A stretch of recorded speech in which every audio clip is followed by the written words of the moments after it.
കായംകുളത്ത് മദ്യലഹരിയിൽ ജ്യേഷ്ഠൻ അനുജനെ കുത്തിക്കൊന്നു. രണ്ടാംകുറ്റി സ്വദേശി സാദിഖാണ് മരിച്ചത്. ഇന്നലെ രാത്രിയാണ് സംഭവം.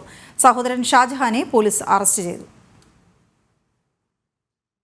കായംകുളം കുറ്റിത്തെരുവിൽ വാടകയ്ക്ക് താമസിക്കുകയായിരുന്നു ഷാജഹാനും സാദിഖും. ഇന്നലെ രാത്രി വീട്ടിൽ ഷാജഹാൻ മദ്യപിച്ചെത്തി. തുടർന്ന് അനുജൻ സാദിഖുമായി വാക്കേറ്റമുണ്ടായി. പ്രകോപിതനായ ഷാജഹാൻ സാദിഖിനെ കത്തികൊണ്ട് കുത്തുകയായിരുന്നു. ഇവിടെ ഇപ്പോൾ സഹോദരങ്ങൾ തമ്മിൽ എനിക്ക് തോന്നുന്നത് മദ്യപിച്ചത് അങ്ങനെ ഉണ്ടായ ഒരു വിഷയമായിട്ടാണ് മനസ്സിലാകുന്നത്.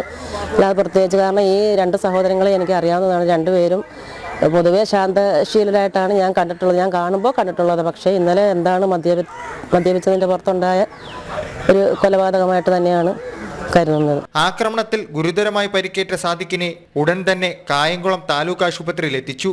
ആഴത്തിലുള്ള മുറിവായതിനാൽ വണ്ടാനം മെഡിക്കൽ കോളേജിലേക്ക് മാറ്റി.